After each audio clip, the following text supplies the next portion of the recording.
pay attention and listen real closely how I break the slang shit down. Check it, my weed smoke is my lie, a key of coke is a pie. When I'm lifted, I'm high, with new clothes on, I'm fly. Cars is whips and sneakers is kicks, money is chips, movies is flicks. Also cribs is homes, jacks is payphones, cocaine is nose candy, cigarettes is bones. A radio is a box, a razor blade is an ox, fat diamonds is rocks and jakes is cops. And if you got robbed, you got stuck, you got shot, you got bucked. And if you got double crossed, you got fucked. Your bankroll is your poke, a chokehold is a yoke, a kite is a note, a con is an okie doke. And if you got punched, that mean you got snuff. To clean this to buff, a bull scare is a strong bluff. I know you like the way I'm freaking it. I talk with slang and I'ma never stop speaking it. Speak with criminal slang. That's just the way that I talk, yo. Vocabulary spills, I'm ill. Speak with criminal slang. That's just the way that I talk, yo. Vocabulary spills, I'm ill. Yo, a burglary is a joke, a wolf's a crook. More deep already explained the meaning of shook. If you caught a felony, you caught an F. If you got killed, you got left. If you got the dragon, you got bad breath. If you 730, that mean you crazy. Hit me on the hit means page me. Ain't you Dutch and Sherm? If you got AIDS, you got the germ. If a chick gave you a disease, then you got burned. Max mean to relax. Guns and pistols is gats. Condoms is hats. Critters is cracks. The food you eat is your grub. A victim's a mark. A sweat box is a small club. Your ticket's your heart. Your apartment is your pad. Your old man is your dad. The studio is the lab. And heated is mad. I know you like the way I'm freaking it. I talk with slang and I'ma never stop speaking it. Speak with criminal slang. That's just the way that I talk, yo. Vocabulary spills, I'm ill.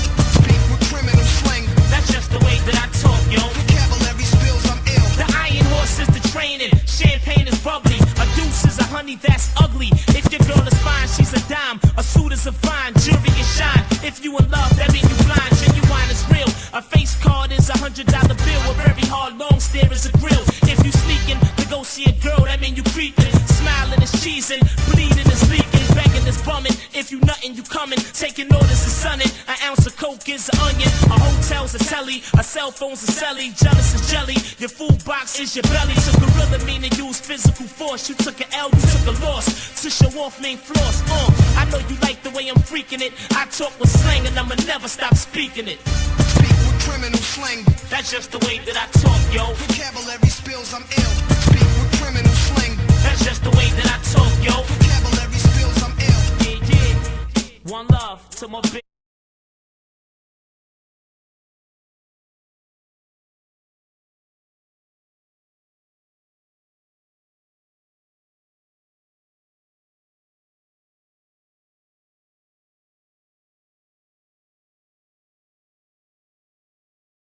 That's how we setting it off. Harlem Chronicles in the building. So let's get down to business. We got some business to tend to. We got some business to attend to. Okay.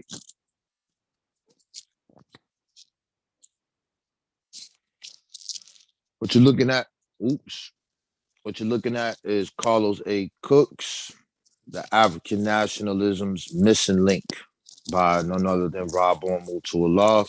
See the picture right there. This is in Harlem. And we're going to talk about this brother who's in Harlem, what he did. And we're going to lay the background down on what is going on in Harlem at the time that created an environment for him to step in. As you look behind him, you see there's a Pacific Legion behind him. But we're gonna get to him. So in the 1900s, in Harlem, you have a movement that's going on, and it's dealing with what we call Harlem street speakers. And these Harlem street speakers are the people who are educating the people, politicizing the people, and putting into activation their words, fighting against segregation, liberation, economic oppression, and even back to Africa movements, whatever you name it, is happening. So a big component of this movement are Caribbeans. And one of the major players in this who is known for this is Hubert Harrison. That's right. We hear about him, the atheist. He made the Liberty League. And he's called the father of Harlem radicalism. Um, A. Philip Randolph and multiple others looked up to this person.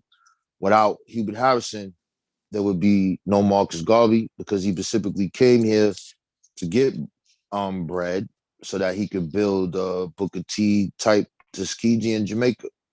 And he ran across his friend, and then boom, he meets our brother Hewitt, and then there you have it. So this is just laying the framework down here. I'm gonna blow this up a little bit because it looks kind of small.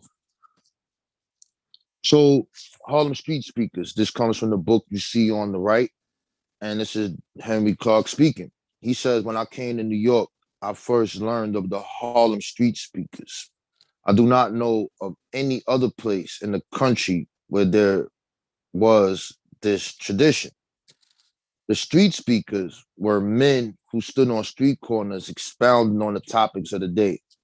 They had to be knowledgeable, relevant, good speakers, and able to hold their own because their audiences were not passive.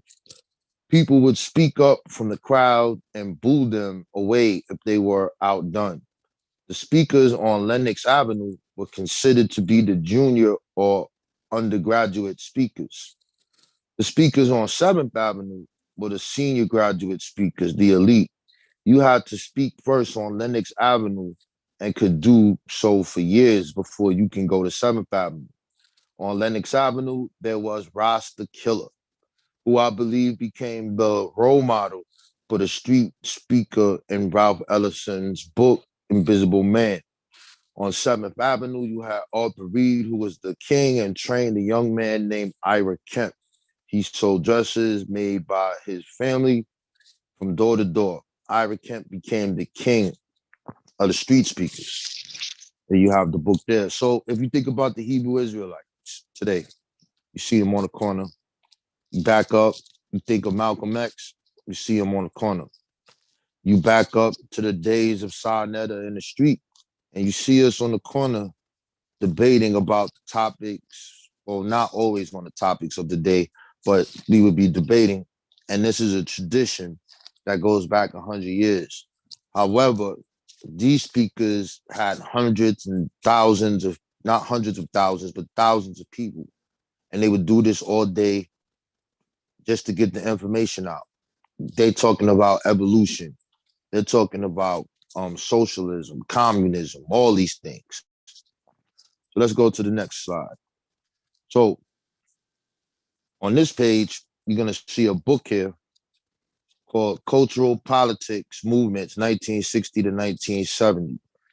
And it describes more of this environment of street speakers.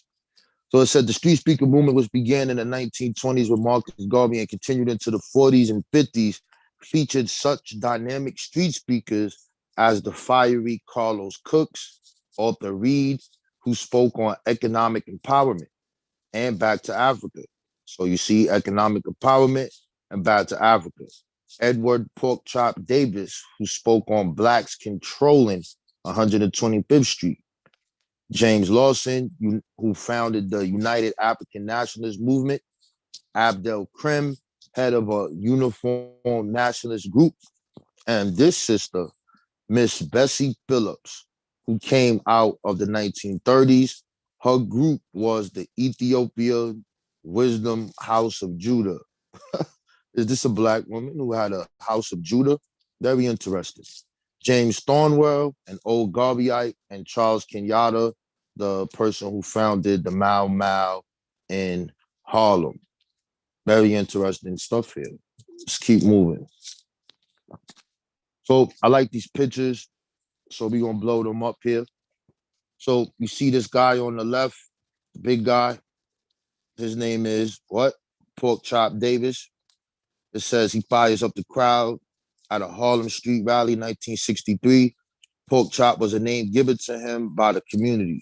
He spoke on the need for the community unity against integration and was something of a prophet of doom, maintaining the plight of blacks would get worse. And he would comment on the hot topics of the day from a nationalist perspective. So that's our brother, Porkchop Davis.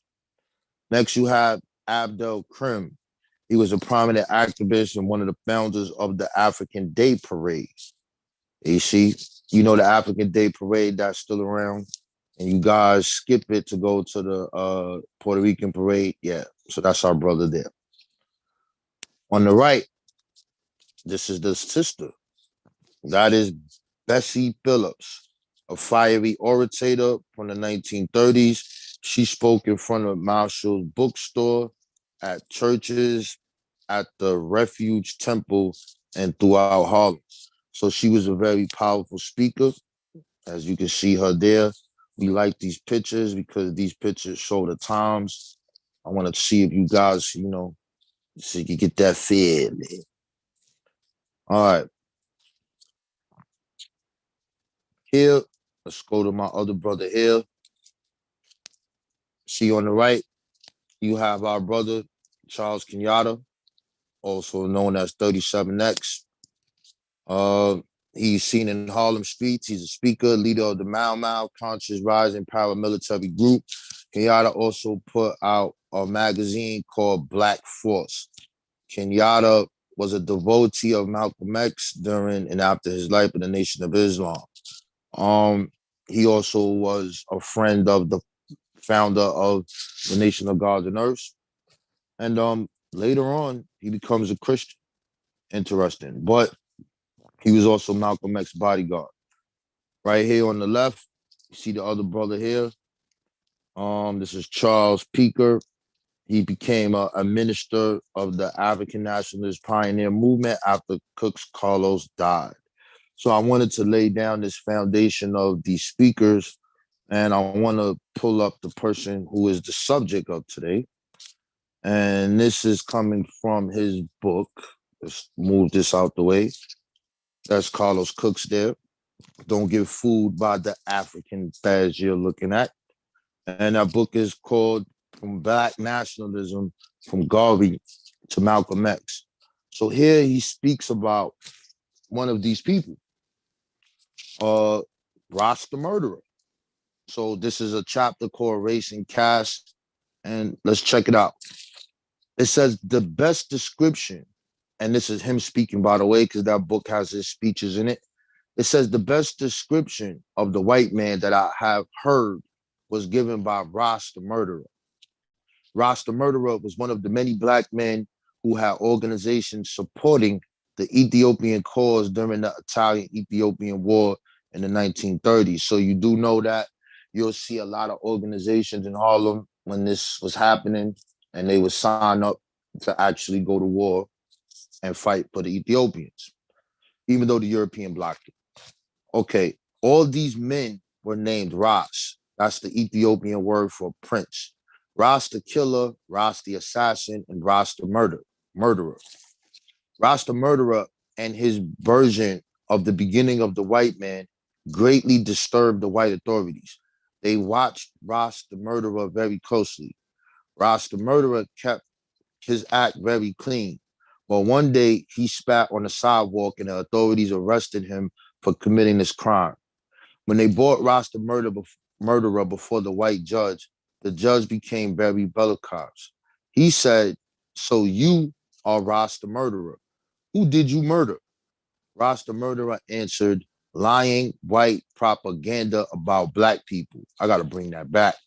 The judge asked him, "Your name is Ras the murderer, bro. Who the hell did you murder?" He said, "I murder lying white propaganda about black people." The judge retorted, "I hear you give speeches in Harlem mainly about the beginning of white people and in a very vulgar way." Ras the murderer replied, "I will give you my personal version so that you can have the right account. It goes like this. A ball of pus wrapped in fur came rolling down the Caucasus Mountains and landed on the banks of the Caspian Sea. I looked in it and lo and behold, it was the white man." He said the judge blood turned red in the face, and he hollered 6 months. Now this is Cook speaking. He says there is not a foul name that you can call a white man or a heinous crime that you cannot accuse him of that adequately describes him and his guilt. If you call him a murderer, you only need to refer to the American Indian and the African Bushman. If you call him a kidnapper and enslaver, you only need to refer to yourself. If you call him a rapist, you only need to refer to Eurasia, the Middle East, and yourself. The cracker has bastardized two-thirds of the world. If you call him a land grabber, you only need to refer to America, Australia, New Zealand, the Middle East, and Africa. If you call him a liar, you only need to refer to his constitution, his treaties with non-white people, his holy books, his history books, his media, and his every form of expression. The white man is a very astute liar, murderer, and cheater. These are the traits of his cultural patterns. So you can see Carlos Cook is about that smoke. So let's keep reading. So we're going to learn about his background and we're going to get into it. So here it says Carlos Cook grew up in the UNIA from a young boy in the 20s and continued Garvey's program until his death on May 5th, 1966. He was the son of James and Alice Cooks. Carlos, the youngest of four children, was born on June 23rd, 1913 in San Pedro de Marcos, Dominican Republic. As a boy, he was a member of the juvenile division of the UNIA Liberty Hall in San Pedro, which was founded and built and administered by his father. So I'm gonna pause there for a second. So in the a UNIA chapter is in the Dominican Republic, and this is founded by his father, and he's a part of it. Very interesting. So it says from this point that San Pedro was populated largely by English-speaking laborers who migrated to the Dominican Republic from the surrounding Caribbean islands for the sugarcane harvesting season. The hall was powerful for many of its members, where businesses, people, and natives of St. Martin's Duck section, Cook's parents' native land. In 1922, when the United States military occupied the volatile Dominican Republic, they forcibly removed and jailed many of the Liberty Hall members. James had to run for his life while Alice sent her younger children, Carlos and Gaspar, to her mother in Phillipsburg, St. Martin. Carlos lived and went to the school in Phillipsburg for a few years before departing for the United States in 1929, joining his family. When Cooks arrived in New York, Marcus Garvey had been deported, and the UNIA, although it was splintered, was still active, and Garvey was in charge. James Cooks decided to leave the UNIA, but he encouraged Carlos to work with them and to help teach Garvey's philosophy. Cooks joined the New York Juvenile Division and became an officer at 19 in the UNIA African Legion. Before Garvey's death in 1940, Cooks obtained the charter in 1938 to found and head the advanced division of the UNIA in Harlem, New York, because of the fragmentation that occurred due to stagnation in the UNIA.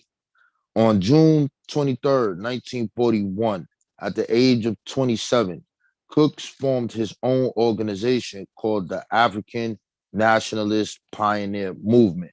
Using the organization, he inaugurated the Marcus Garvey Day Parade, and that was celebrated on August 17th. So you can add that to your Black August. And he founded and published a magazine called the Street Speaker Magazine, an organ in the interest of Blacks in business and racial topics of interest.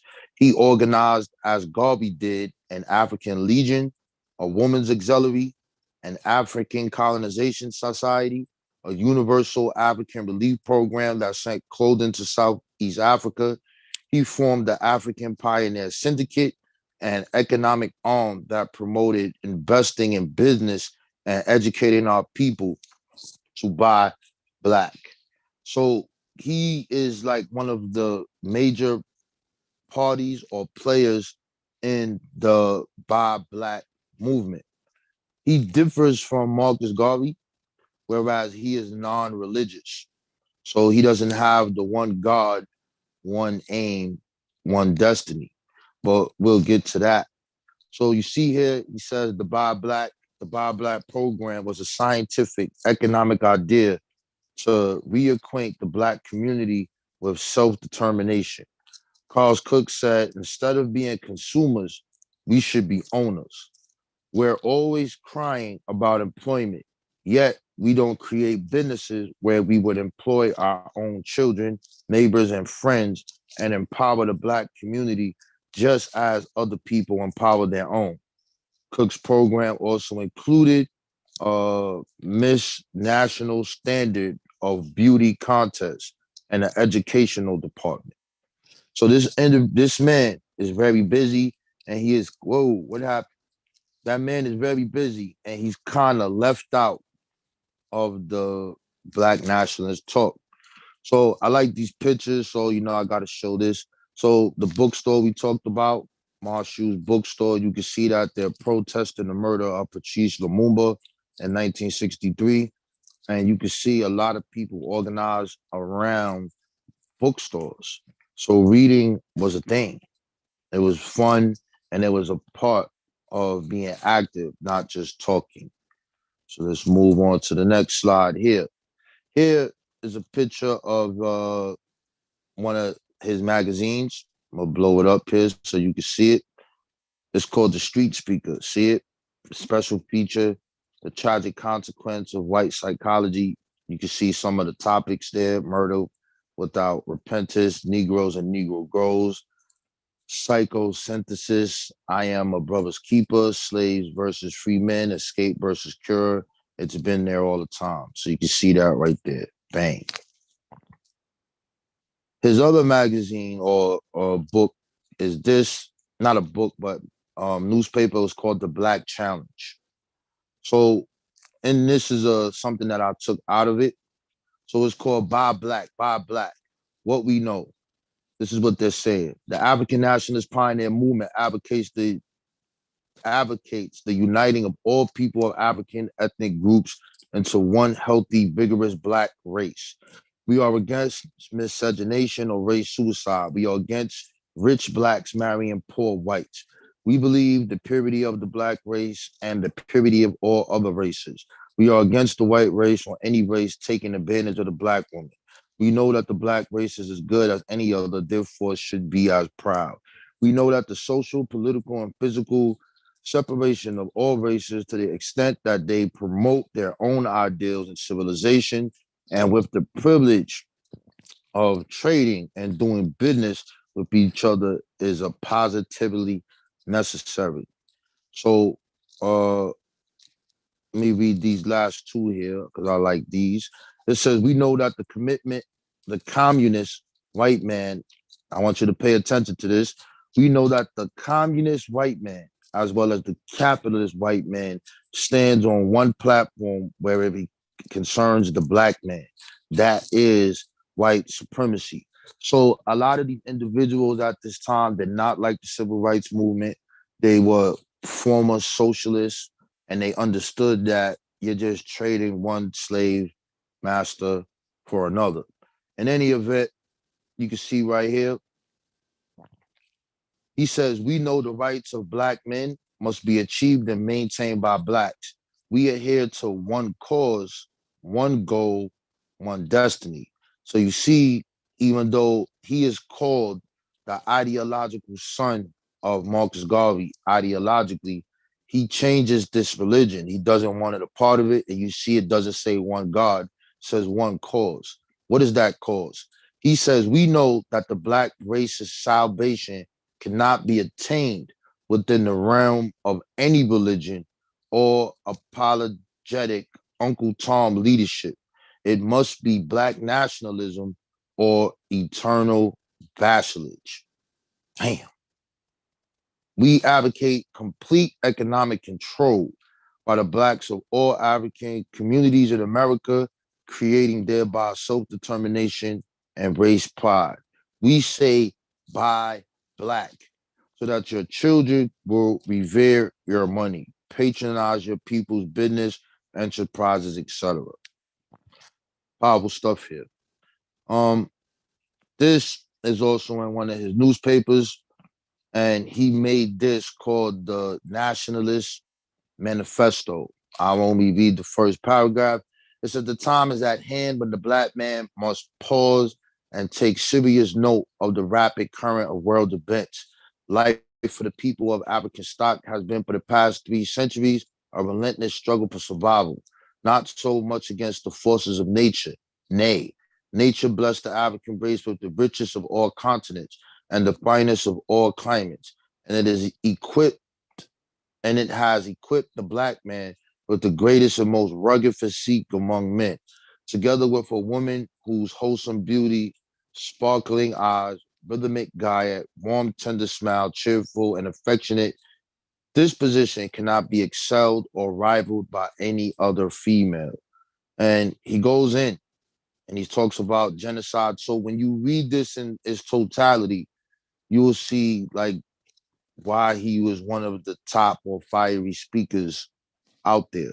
And Malcolm X and all of these other individuals respected him. And Malcolm X actually doesn't copy him, but his style and the way he delivers history and ties it into political events, you can see that by just reading this manifesto right here. All right. Last page. This is also in that newspaper. So back in the days we had the Green Book through the South to show you where you could be able to go to restaurants and things of that nature. So you're not dealing with oppression. And his thing in Harlem, he basically had it listed from A to Z, all of the black stores in Harlem, so that the people could buy from black people. So if you look, it says buy black shoppers directory. You see tailors, cleaners, you see exterminators, fish, Subway fish, you see fruit, like it's crazy. She's talking about fruit and vegetable stands, bro. In the city now, we don't own that stuff. Do we own a black vegetable stand? Please stand up and put it in the chat. On the next page, you can see that we have, let's blow this up. You have furniture, you have grocery stores. Where is the black grocery stores in some of these cities? I don't know. But you see here, David's Grocery and Delicatessen, Hank's Grocery Store, etc. You see that ice cream stores, records, restaurants, shoes, specialty shop. You want to get drunk, liquor, and jewelry. I didn't know that black people in Harlem had jewelry stores at the time. I thought it was just the Arab and the Jew. It's crazy. So, that will conclude that with with the brother. So I felt like I want to do something called the Harlem Chronicles. We're gonna talk about these black speakers that was on the corner, and we're gonna talk about how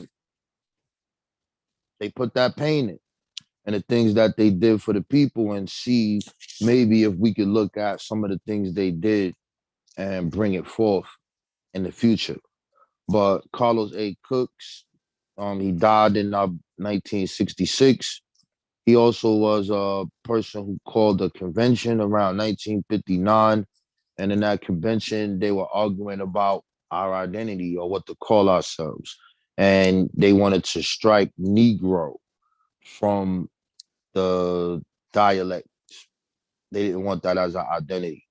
And you saw all of the organizations that he built. You saw the education. You saw that he's standing for what he's saying. He said the black woman is beautiful. Good. We're going to make a beauty pageant. And this is very important. These are all cultural things that are live and things that go on every single day that affect people's lives.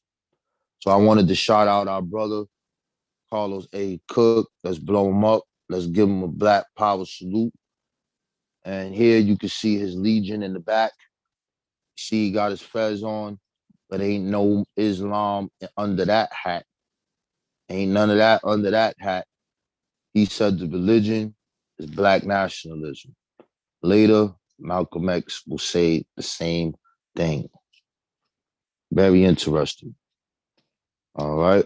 So I'm gonna close that out. We'll look in the chat, see who's up in the building. Peace King Camper, Robert Rand, True Historian, Jesus Christ was good. I think he didn't have to change Garvey's slogan because black people are deists. That one God was necessary for the people he was addressing, could bring in more fish. Nah, he saw something, and Malcolm said the same thing. Keep your God between you and yourself. And when we come together, we do this black nationalist thing. And I agree with him. We'll never get along. Everybody thinks they have the truth. And it's interesting to see the dynamic, even though I brought that passage out of Henry Clark. These people would be debating each other like we would debate in the street. They were not untouchable. They were not the elite hiding in their universities, talking amongst themselves, holding the information and feel like they can't relate to the people in the community because they're not polished enough. The people who talk about the way you talk, those people. Yeah, that's why I start the show with Ebonics and I'm gonna forever talk it. That's right. But anyway, um, Henry Clark said that he was a very effective speaker, and he also said that he said that his family or his mother or father were slum landlords, and that when he would be presenting his information, he would scream out, "Carlos the crook." He said nobody would do it except me, and then he would look at me. This is Henry Clark. He would look at me and he would say, "You is a traitor to your race. You got to get rid of the Uncle Toms and the coons in the neighborhood." And that's one of them right there, Henry Clark. And that's how they used to go at it. But it was no fight or anything of that nature. But, that's just letting us know that it's real. That's real. I love it, man. I'm saying? And I think it's dope. So I might put the link in the chat for anyone if y'all want to come in. And if you feel like you learned something that you didn't know and you learned about an organization that you didn't know, hit the link. Next Saturday, I will be back on doing Harlem Chronicles. That's what we're doing. That's what I'm doing. I love Harlem. Kind of mad though. I feel like, you know what I'm saying? Like, wow, just thinking that I just happened to walk past and I saw Sinetta. I don't know who this guy is. I just think he a guy selling DVDs. And I see this, and now I realize this is a part of a tradition that is damn near 100 years old. I was like, damn, I thought it was just the Hebrews doing it. And I like, wait a minute, this comes from, wow. I mean, so it's very interesting to see how we are connected to our ancestors. So yeah, man. So if you feel like you learned something, hit the Cash App. You already know what it is. And on my born day, I decided to come on here, man, and drop some jewels. I did this little presentation earlier, and I figured that I want to put it on the channel because I think it's good. Somebody said F Harlem for the record. Harlem Chronicles will be here again next Saturday. I am sorry. Harlem, the birth of the foundation of the street speakers. Each one teach one. The ones with the new black knowledge. The ones that you could relate to. The everyday person. The ones who was just telling you what it was. The ones that get down right in front of you. Yeah, we got a lot of them. We gonna go through every week. I'm going through one of them. So be prepared for your Harlem Chronicles. I don't know what True Historian will do. Maybe he'll talk about when Brooklyn was gonna try to be its own thing or when it separated. I don't know. But Harlem was the Mecca. foundation. You know, I love the people, man. Shout out to the people. Let's see if I missed anything in here. No, so far I didn't miss anything. I think I covered everything. So if nobody want to come in the chat, yeah, they was non-ADOS, but you mean that they were people of African descent, Danny? That's who they were. People of African descent. That's who they were. So with this, I'm gonna close this out. Let me grab one of my joints. Since he want to talk, we're gonna listen to some more Harlem. Harlem gonna take us out. Sorry, guys. Yeah, boy. Crazy.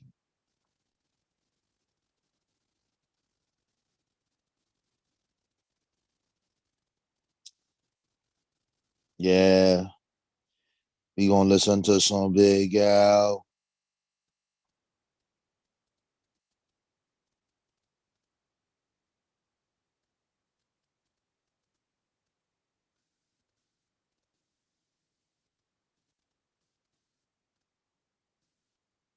Where my joint at, man?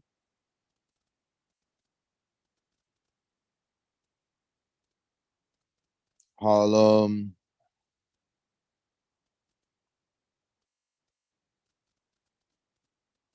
And crates. Trying to find my joint, man. I don't know what happened.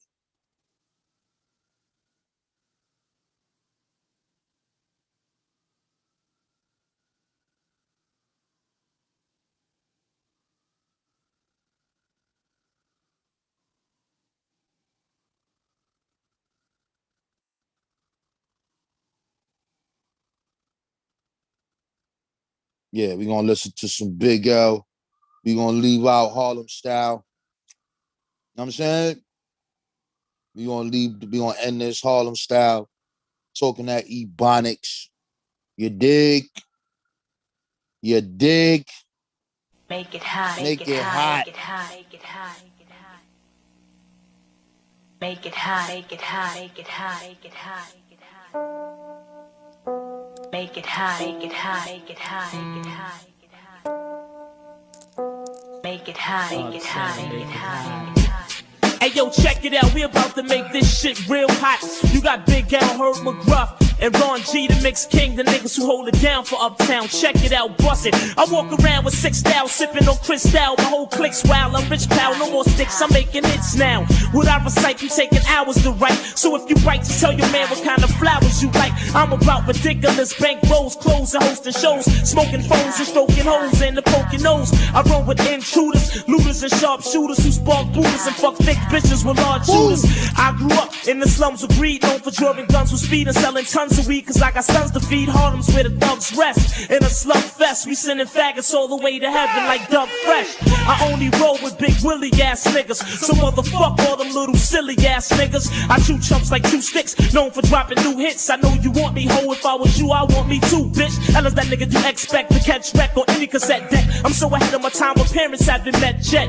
So Herb McGruff and yo, I'm mellow one man. Word up, get on the mic and do the best you can. Yo, it's me, living in the lap of luxury. Never ending funds, my niggas got the guns. Huns, wiggling, shaking they buns. That's how it runs, money making in tons. Mansion, swimming pool, you know the rules. Champagne and brews, flossing my jewels. City zone, Mac game like pretty tone. 357, chrome to your dome, hard as stone. All rough cars got phones, live Marv style, smoking cigars and bones. Who be that? $100 bills, crispy, Versace suit, slightly out the blazer, handkerchief be. Gator Maury slime through the party, mad pissy. Champagne cooler filled with Mo, Dawn, and Christie. Eyes low, from the Dutch and Hydro. When bubbly get low, what the fuck we buy Mo? I'm universal. Gals love herb style. Every now and then mix my herb with Tecal. I run with real niggas who live like foul. My clan's off the hook, y'all soft and shook. Now look, we never talk, lies get took. Straight up crook, rough, you never live by the book, yeah. And you don't stop, yeah. we won't stop. Exclusive. Now that's the way. Oh, yeah. We ain't doing Mace. But yeah, man, Harlem in the building. So we gonna end it off with Harlem. So tune in next week, Saturday. Every Saturday at 2:00, we got Harlem Chronicles. We're gonna give you that history. We're gonna give you some hip hop. Harlem. My day. It's my day. My day. I'm saying Harlem in the building. Every Saturday, 2:00. I'm saying come through and see you guys. Look at this guy. See Brooklyn, you see the hate? Carlos was a what? What was he doing for black people in the community? What was Carlos Cooks doing for black people in the community? Play Apollo funeral. I never seen it. So I don't even know if he had one or not. Dude's mad because the Caribbean brothers were getting busy. No dude mad because nobody want to hear Shaba. I don't know about Shaba. I don't know about Bed-Stuy. You come with your Brooklyn. Do your Brooklyn day. I'm doing Harlem day. And this is what we doing. Blood Clot, Harlem Chronicles. Yeah. Munchie said, peace to the family. Scam God. Yeah, the Scam God might come back 2021. Or what year is it? 2022. And Scam God might come back. You know what I'm saying? I might have to we're gonna make a date with Scam God, but I'll be here every Saturday, 2 p.m. Harlem Chronicles. You're gonna hear some information about Harlem that you never heard before. Facts. Harlem Chronicles. Facts. With that, I say peace to the people. I hope you learned something today. Now he want to go live today. Come on, bro. I'm out of here, yo.